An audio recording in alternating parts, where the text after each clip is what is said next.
Where in Ngumalo's application does he mention Makalin? Where? There is nowhere where Zungu says, I heard them planning to go kill. How did accused number 5's room, according to Ntanzi's confession, then change to Kwabini's room? Guys, please make it make sense. Legal aid, another pandemic in the Senzo Meyiwa case. Oh, guys, this will need your full concentration. You add 2 hours, megwenze njani? 2 hours will add megwenze njani? And I'm bad like the Barbie. I'm a doll, but I still wanna party. Pink felt like I'm ready to bend. I'm a 10, so I pull in a 10. Like Daddy, Stacy, all of the Barbies is pretty. Damn, all of the Barbies is bad. Hello and welcome to my channel. If you're new here, my name is Nogwazi Ndombela, also known as Kwazi Bear on all social media platforms. Do subscribe, be a part of this family, and if you are a returning subscriber, welcome back, darling. Now guys, I'm back with the Senzo Meyiwa case update. When we left off, basically the state has closed its case and the defense did indicate that they will be applying for a section 174. Now there's a big issue behind this 174 application because legal aid, another pandemic in the Senzo Meyiwa case, is giving the defense such a hard time when it comes to covering the expenses of the application for the 174. So they had initially said that they are willing to pay the defense just for 2 hours of consultation, and as you may know, or as you will expect, the defense does need more time in order to prepare for this application. So this week started whereby Ngumalo did submit his application. If you do remember, we had taken a break from the proceedings just so that Ngumalo can do his application, the state can respond, and so on and so forth. So this week, that is exactly what took place in court. I will very much summarize the proceedings for this week because it was a lot of information to take in. So without wasting too much of your time, guys, let us get into the proceedings of this week. Just a quick one, guys. Please don't forget to like this video, comment down below with your thoughts, and also share the video so that we can reach a greater audience. But more importantly, please do not skip ads, as that is how I make my money on YouTube. And also, please can you super thanks the channel just to show your appreciation for the content that I do bring to you. On Monday, Ngumalo did bring in his application for the 174, and I do believe that Ngumalo had a very strong application in this regard because there is really nothing against accused number 3 besides the confession, which is what Ngumalo does point out at the very beginning of his application, where he says there is absolutely nothing tying accused number 4 to this case besides Ntanzi's confession, because there aren't any witnesses that place him at the scene. There aren't any witnesses that say he ran into the house as per Ntanzi's confession. There isn't any other corroborating evidence that places Mapisa at the scene. Now, he does remind the court of the charges against the 5 accused, which are 5 charges. There is 1 murder, there is 2 attempted murder, there's 3 robbery and assault, and there's 4 contravention of the Firearms Act when it comes to an unlicensed firearm, as well as contravention of the Firearms Act when it comes to the ammunition. Now, he does say that there are several people that basically have come to testify. This is basically laying the foundation of the case. He mentions who came to testify, who was in the house, and some of the people that didn't come and testify. Now, he says that he believes that this case against the accused, firstly, with regards to the robbery, the complainant in the robbery case is basically Kelly Khumalo or / Gladness Khumalo, who is the mother of Kelly Khumalo. Now, both of these witnesses are the complainants when it comes to the lost cell phone or the stolen cell phone. However, none of them have come to testify before this court. So he says it's very surprising how you could have one of the charges being robbery and have none of the complainants actually come in to testify. Another one of the points that he touches on is the fact that there was testimony from Colonel Stein that says that there was communication between Kelly Khumalo and accused number 5, and in this communication he clearly states that the information that the police had, or the information that was brought to court, is editable.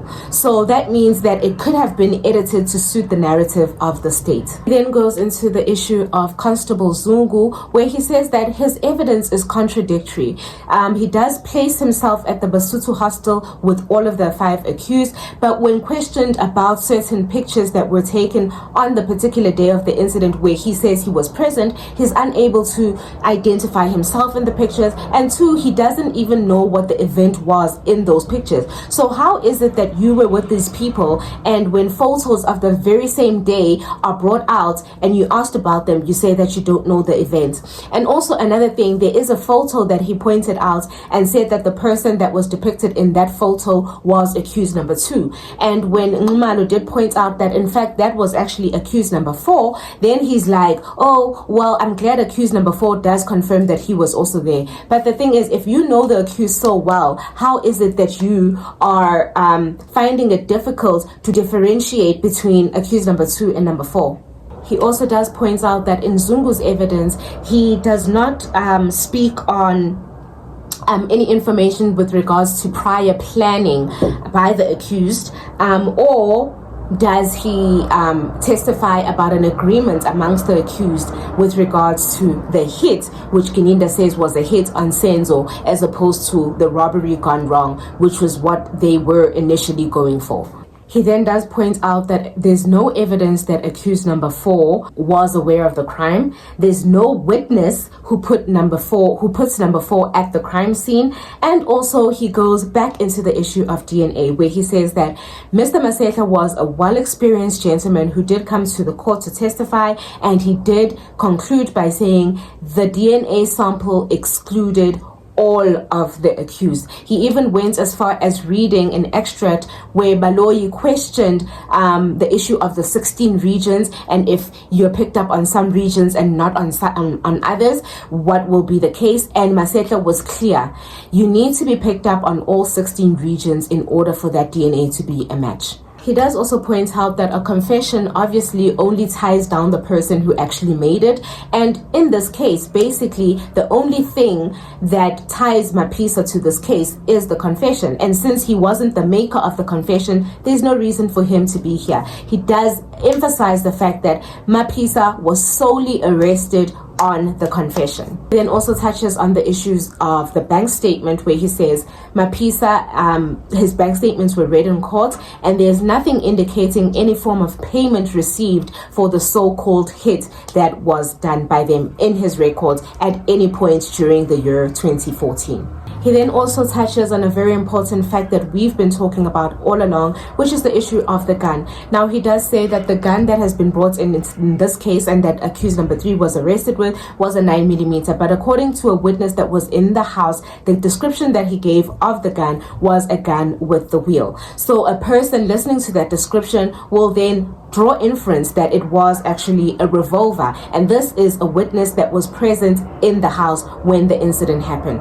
And to conclude, he then does say that the evidence tendered by the state to convict accused number 4 is not enough, it's not sufficient, and therefore he does believe that an application for 174 should be granted. On Monday, when Nxumalo completed his application, there was a lot of interpretation that took place, and thereafter it was the afternoon, so therefore the state decided that they would continue with their response the following day, which was on Tuesday. Now, an interesting thing that the judge brought up on Monday was the issue of Makaleni. Now guys, Makaleni is a person that apparently has a statement in this case, but what is more important for me is that Makaleni's statement was not introduced by the defense.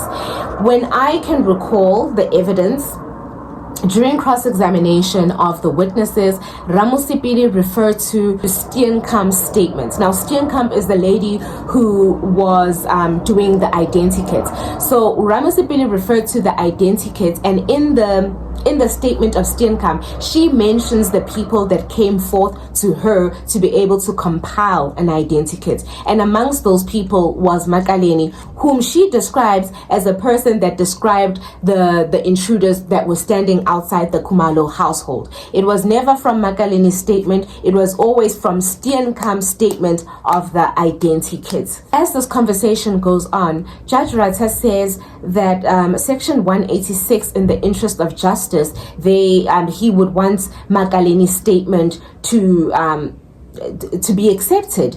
And Makeleni is deceased.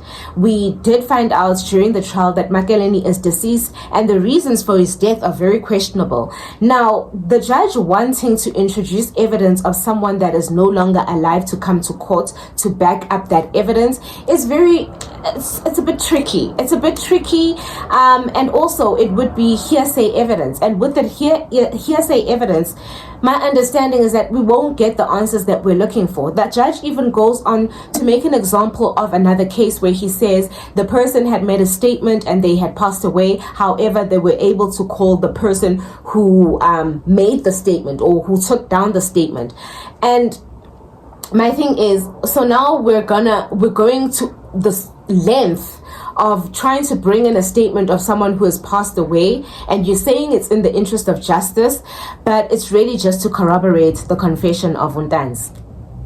So for the proceedings of Tuesday, Wednesday, and Thursday, I'm going to combine all the information, because basically on Tuesday, the state then responded to Ngumalo, and on Wednesday the interpreter spent the whole day interpreting the proceedings for Tuesday. So basically, in a nutshell, I'm gonna wrap up everything in this little segment here. So firstly, accused number 4 was involved in a car accident on Wednesday morning. It wasn't a serious accident, he wasn't injured, and he was prepared to continue with the proceedings for the day, even though there was a suggestion, or there is a law or a rule that says if something like this does happen, the accused needs to be taken for medical examination and so forth, because there may be some internal injuries that he's not aware of, either due to shock or whatever the case might be. But he was happy with proceeding with the proceedings on Wednesday. So this is what took place on Tuesday, Wednesday, and Thursday. So the state was answering with regards to Ngumalo's application, and some of the things that they did touch on was the issue of Zungu and how he knew the accused. Now, of course, he didn't put the background of the whole case because Ngumalo had already done that. He didn't put the charges onto the record because Ngumalo had already done that as well. But he does touch on the issue of Zungu's statements and how he actually knows all the 5 accused. And then he also touches on the call records that basically implicate number 5 and Kelly Khumalo, or indicating that Kelly Khumalo and accused number 5 were in contact on 2 occasions in 2014. And then he also touches on the bank records of the accused, and also Butelezi's statement, and also Ntanzi's confessions. Now, there is something that I feel that people keep missing when it comes to Ntanzi's confessions. It's something that I wish the defense could really have hammered on during the cross-examinations of these confessions, because in Ntanzi's confession, he says that he was called by accused number 5 to actually go to the Basotho hostel, and at the Basotho hostel, they were in accused number 5's room. Now, guys, this will need your full concentration, because when Ntanzi says they were in accused number 5's room, when Constable Zungu was testifying and he was asked who Sifiso Zungu is, he said Sifiso Zungu is accused number 5's other name. But when Kininda came to testify about Sifiso Zungu, he says Sifiso Zungu is Gwabini. You see how the story keeps changing. Ntanzi's confession is mentioning them having a party at the Basotho hostel and sitting in Fiso Kuhlentuli, Sifiso Zungu's room. But Sifiso Zungu, according to Kininda, is Gwabini. Sifiso Zungu, according to Constable Zungu, is accused number 5. And according to Ntanzi's confession, they were in accused number 5's room. How did Gwabini now change to Sifiso Zungu? And how did accused number 5's room, according to Ntanzi's confession, then change to Gwabini's room? Guys, please make it make sense. He then also goes on to the issue of a plea agreement with accused number 2 that didn't fall through, and also talks about how Ntanzi's confession does actually attribute to all 5 accused as well. And then he does also say that Zungu heard or knows about the planning of this incident. Now, out of all the records of Zungu's testimony and cross-examination, there is nowhere where Zungu says, I heard them planning to go kill. I heard them planning to do this. There is absolutely nowhere. In fact, Zungu even goes and says, I don't know where they were coming from, and I can't even say if that's where they were coming from. But after a while, I noticed that that's what happened. So Zungu had no idea of the planning. So I don't understand why Baloyi keeps insisting that Zungu knows about the planning of this incident. He then also goes on to the issue of the cell phone records. Guys, this plus 2 hours is going to be the death of me, because he touches on the issue that Steyn does say that on the data or the downloads, you need to add 2 hours. But my chat is, you add 2 hours, or 2 hours will add the like. The proceedings continue during the week. The judge on, I think, Wednesday, on Thursday, he comes back and says, the statement of Makaleni, who introduced it? And my chat is, you introduced it, Judge Rata. You are the one that brought up a section 186 where a person's statement who is dead can come through and he's like, no, I don't want to be blamed, and it said that I'm the one that introduced it. Who introduced Makaleni's statement?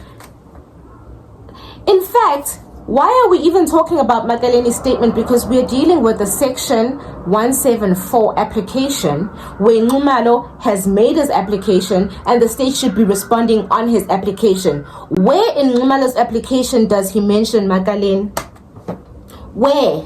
Things got a bit heated up when it came to this, because the defense is basically saying that everything that is happening in the courts is unprocedural. They go on to say the state is trying to introduce information via the back door if they feel that they have not done enough in their case, because it is a struggling case. I loved it when Umnisi said that. He says the state is trying to bring new evidence in an already struggling case and they want to bring more evidence. They should just tell us so that they can reopen their case and bring in the evidence of Makaleni. Now they're trying to bring it through the back door. Why are you speaking on Makaleni's statement when we're dealing with the section 174? And my chat is, in the trial within the trial, the judge was so quick to dismiss Makubo coming because we were dealing with the admissibility of confessions. Right now, we're dealing with the section 174 application, but you're giving the state the time to entertain the Makaleni issue. The Makaleni issue was not part of the application. Why are you bringing it now? There was so much havoc in court on Thursday, to the extent where Ramusipili at some point did try to explain to the judge how the statement of Makaleni actually came about. And he does say that during cross-examination, he mentions Steenkamp's statement, which is my point exactly. He talked about the identikit. That's what Ramusipili was referring to. When he talked about the identikit, he mentioned Steenkamp's statement. And he had every right to do that, because he then said he will be calling Steenkamp to come testify on behalf of the defense. So why is it they're making it seem like Ramusipili took Makaleni's statement? No, he took the statement of Steenkamp that has the oral statement from Makaleni, because he was giving a description of what he saw so that Steenkamp could draw. Now, I love how Mnisi basically trumps the judge down when it comes to procedure, because every time Mnisi stands up and says this is unprocedural, you can feel that it offends the judge so much. On the day, he does basically say that it's unheard of what is happening in the court, where the state does try to introduce information via the back door, and the judge then says, this is so interesting because you usually have conversations behind my back, basically, and then come here and want to argue. And Imnisi does say that I no longer have any conversations with the state because I know how they operate. I know how the state operates. So there's nothing that I discuss with the state in private. Everything that I discuss with the state is here in court where everybody can hear. Because the state is very slimy. The state... It's tricky. So Nxumalo also does indicate that there are 7 steps that need to be followed with regards to hearsay evidence, and the state has not followed those 7 steps. None of them are ticked off when it comes to the hearsay evidence that they want to introduce. So he does believe that the judge should reject that hearsay evidence, which is Makaleni's statement. The judge then says to Nxumalo that he can argue that, and Nxumalo says, I am arguing it now. That's what I'm saying. The court should reject this because the 7 steps have not been followed. Then Ramasipili says, as an officer of the court, I stand because I see that we're having an issue here.